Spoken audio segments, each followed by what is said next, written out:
Guys, good morning. Dito tayo sa aking munting garden. Tingnan nyo guys, oh. Pag ganyan pwede na itong salad, diba?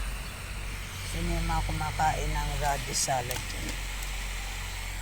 Tabunan ko nyo. Alam nyo ba guys na itong punong ito may laman na, pero ito ang laki-laki na ng puno niya, pero wala pa siyang laman. Nauna yung paglaki. Tingnan nyo, yan, pwede na yan, pang salad na natin yan guys. Ayan, yan, tingnan nyo yung radish ko, diba?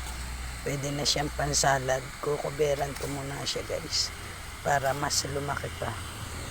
Ayan, tingnan nyo, nakakatuwa kasi ito na sila. Ayan guys, oh. Masarap na ito pang salad. Radish salad yun guys, eh. May bunga na. Sila lang yung nagkaigang kamunti. Yung carrots ay hindi pa. Ayan guys, eh. Tingnan nyo. Ito medyo malaki na. So, yun guys, eh. Diba? Kaya yung pang salad na ako. Tatabunan ko muna sila para lumaki pa. Nakakatuwa naman guys. Konti lang yan. Tinesting ko lang kung sila ba ay maglalaman sa lupang ito. Ayan. Okay na sila, diba? Ayan. Ayan guys. Malaki na. Yan yung aking mga tanim. Sample lang yan. Pero pwede na sila. Siguro pakikita ko sa inyo pag mag-harvest na ako. Sila yan. Nakakatuwa. Bumunga ang aking target sa kanila guys. Yan sila guys. Kung tingnan mo parang wala lang. Kinakain ba ang daon ng radish dahil? Guys, yan. Pa-comment naman sa comment section kung kinakain ng dahon ng radish. Para ang sarap din kasi nabilayan pang gisa, no? Kinakain nga lang ng mga uod yung ating mga dahon nila. Organic kasi yan. Alam niyo ba guys kung ano ipinandilig ko dito? Pinandilig ko dito yung asukal, suka na may asin para sila'y bumunga. Ayan na, success naman guys. Ayan, suka, sugar lang siya.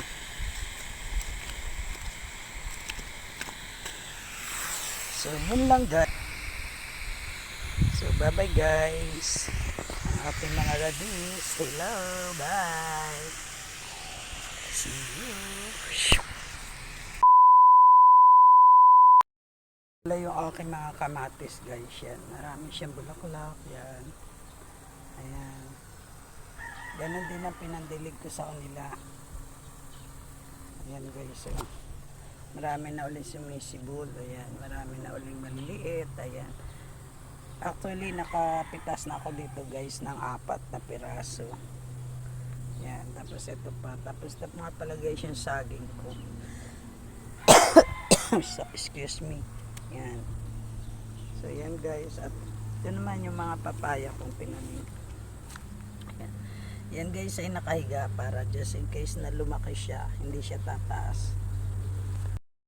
Ito naman yung bago kong tanim na sayote. Alam nyo guys na ang tinanim ko ito ay hinati ko guys yung sayote. Ayan siya. Kalahati lang siya guys yan. Mas mabilis pala pag hinati mo yung pagtatanim mo. Kalahati lang. Mabilis siyang dadaon yan guys. Yan yung ano niya. Kalahati lang na sayote. Tapos ayan na. Tumubo na siya. So yan lang ang way para mabilis tumubo ang sayote guys. No? Yan. For the meantime, magdidilig muna tayo sa ating mga laman. At ito Yung aking mga sili, mga hilaw pa siya. Marami na siyang bunga. Ayan. Ayan guys. Nakakaba na din. Ito na may isa. Ito yung mga bago kong tanim na talong. Ayan. Parang hindi ko sure kung mabubuhay pa sila eh. Pero hanggat nandyan, sumasanga mabubuhay. Ito yung mga sili. Tingnan nyo guys ito.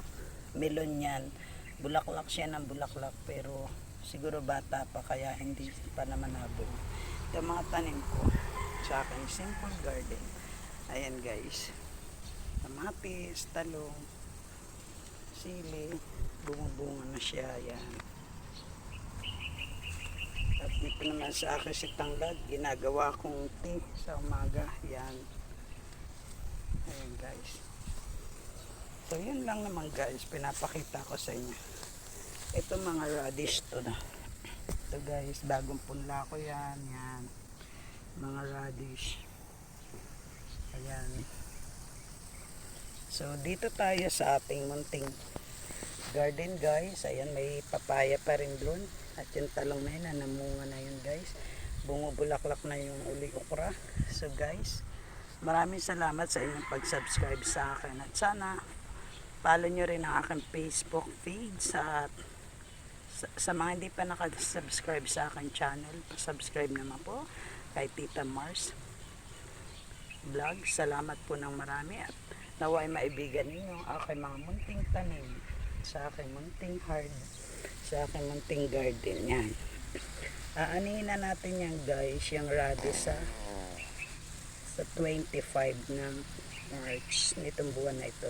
So ipapakita ko sa inyo kung gaano kalalaki o kaliliit. Tama lang na pang salad ang laman ng ating radish. So maraming salamat sa inyo guys. At sa muli, sa hindi pa nakasubscribe sa ating channel, please subscribe naman po. Like and share, comment. Maraming salamat po. To God be all the glory. Bye bye.